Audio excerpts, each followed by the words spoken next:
Oi pessoal, tudo bom? Bem-vindos a mais um Lulus Indica. E no vídeo de hoje a gente vai falar do quarto episódio de Cloak and Dagger, que foi muito bom mesmo. Essa série cada vez mais me surpreende, a primeira temporada foi muito bacana, tem crítica aqui no canal se você ainda não assistiu. E toda segunda-feira vai ter às 5 horas então um vídeo aqui de Cloak and Dagger. A gente já sabia no episódio passado, eu tinha comentado com vocês no vídeo aqui, que eles iam falar mais da Dark Force. De novo, alguém foi sugado pra dentro do Tyrone e a gente tinha que descobrir o que estava acontecendo dentro dele. E, na verdade, ele explicou que não é dentro dele, é como se ele sugasse a pessoa pra algum lugar. E esse lugar é o Dark Force Dimension. Essa dimensão aí que existe, na verdade, é algo que é muito explorado dentro do universo da Marvel, mas a gente ainda não fala muito dele nas séries e nos filmes atuais. Se você é fã de quadrinho, você entende um pouco melhor como ela funciona. Então, essa dimensão meio que prendeu o Connors por todo esse tempo e prendeu a Mayhem. Eu acho legal falar, eu fui pesquisar o que significa Mayhem, né? Porque na tradução da série, eles ficam falando como se fosse uma característica, mas também é o nome da personagem. A Mayhem significa caos e desordem. Então, só pra você ter uma noção de por que a personagem meio que se chama Mayhem, né? Porque pode servir de nome, mas ela vem aí de como se ela fosse a parte caótica que sai da Bridget. E ela ficou presa, então, lá nessa dimensão na hora que o Tyrone se sentiu ameaçado. Então a Tandy fez o quê? Vou te ameaçar pra você liberar isso tudo aí, deixar eu entrar e descobrir o que tá acontecendo. E eu acho legal que ao mesmo tempo que eles se dão muito bem, eles se desafiam, né? Isso é bacana, é uma amizade que não permanece no status quo. Eles estão sempre levando um ao outro ao seu limite, o que é bom, porque eles estão descobrindo mais um sobre o outro, criando aí uma confiança maior. Já que eles são, como foi aí comprovado, digamos assim, nesse episódio, metades da mesma moeda, né? Literalmente. Porque a partir do momento em que ela teve que abrir mão dos poderes dela, ele também abriu, sem saber que ele tinha feito isso. Então foi aí que o episódio começou a ficar tenso, porque a gente tava vendo ele correndo da polícia o tempo todo, que é algo que é ameaçador, até porque eles acham que ele matou um policial. Então, assim, a vida dele já não tem tanto valor, né, na vista, assim, da sociedade, porque, poxa, o irmão dele morreu de um jeito e ninguém acreditava na palavra dele, de que tinha sido culpa do policial e não do irmão dele. E ele acreditava que isso ia acontecer com ele também em algum momento. A família dele tinha medo por isso, a mãe dele diz pra ele, né, o tempo todo quando ela reencontra com ele, que ele deveria ter fugido. Então é muito tenso isso, essa violência que existia demasiada. Então, pra ele é mais perigoso ainda do que seria normalmente, ainda mais com esse fator de que ele é acusado de matar um policial, né? Que é o Connors. Porque, na verdade, ele desapareceu e ninguém sabe o que houve. Então ficam culpando ele porque ele, em teoria, foi o último a vê-lo. Mas a gente sabe onde é que ele tá e que ele tá bem vivo, pra falar a verdade, né? E, infelizmente, eu diria. Mas, então, o que acontece nesse episódio é essa coisa de que a gente vai ver um pouco mais de como funciona a Dark Force, mas sem entender plenamente. Porque a Tandy lá dentro passa por experiências bem confusas, né?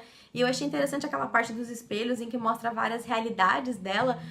Eu fiquei em dúvida se seria algo referente a opções de vida que ela poderia ter feito, ou se era mais uma reflexão dos lados que ela tem dentro dela, porque ela tem um lado mais cientista, ela poderia ser uma pessoa mais chique, porque lembra no começo dos episódios da primeira temporada que ela sempre andava super bem vestida, entrava nas baladas.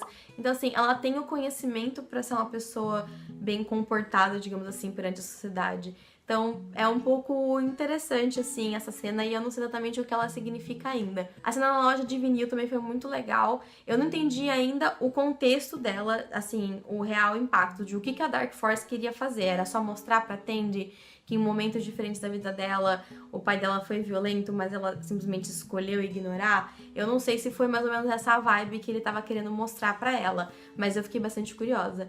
E tem o porém, né, também, de que ela viu o Ty e a Mayhem viu o ex-namorado dela, o policial que foi morto na primeira temporada. Então, cada um vê aí a Dark Force de uma forma, digamos assim. Na verdade, não é a Dark Force em si, mas é tipo um guardião, assim, dela, né, que é como ele mesmo se intitula no episódio, né, que ele não é um Tyrone pequenininho, ele é uma forma ali, o Papa e não sei o que lá, ele dá vários nomes pra aquela figura que ele é. Nesse episódio, então, a gente sabe que no final dele o Tyrone conseguiu, escapar de ser preso pela polícia, porque era melhor ele ser preso do que ele ficar na mão dos traficantes, daquela galera louca que tava sumindo com as meninas. Então, a decisão dele foi meio burra, entre aspas, mas foi inteligente pra se manter vivo e proteger a própria mãe, né, que acabou se envolvendo nessa história toda só por causa da questão do endereço.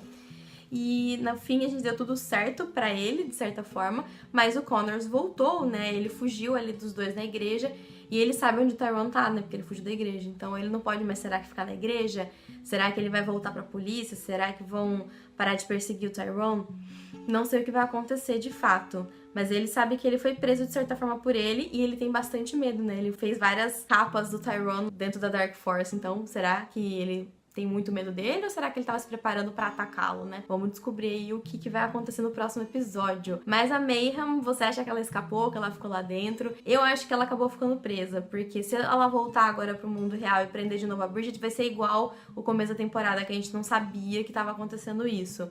E ao mesmo tempo, se ela virar uma pessoa só, acaba a magia da série de querer fazer ela ter dupla personalidade com pessoas diferentes. Eu acho que é um desafio mais legal mantê-las separadas. Então eu acho que vai ser esse a vibe do próximo episódio, mostrar que ela ainda continua lá dentro e deve ter uma explicação. Mas pode ser que eu esteja errada e que ela tenha saído, enfim, vamos descobrir o que vai acontecer. E você, quais são os seus palpites? Coloca aqui nos comentários, vocês sabem que eu adoro conversar com vocês. É uma das minhas séries favoritas da Marvel, eu acho que talvez esteja aí no meu top 3, porque realmente as séries da Marvel decepcionaram um pouco no final das contas, os cancelamentos e tudo mais, e ela é uma das que tem mais potencial hoje em dia pra crescer. E se você não viu a primeira temporada, lembrando que ela tá na Netflix, então é só lá e assistir, beleza? Se é novo aqui no canal, deixa de curtir, de se inscrever, de compartilhar a palavra do Lulus Indica, e se você tá retornando, não deixa de curtir também, falando se você gostou ou não desse vídeo, se você tá acompanhando a série, se você tá gostando, se você gostou mais da primeira temporada, enfim, vocês sabem que eu adoro conversar com vocês. Mas é isso, pessoal, um abraço e até a próxima!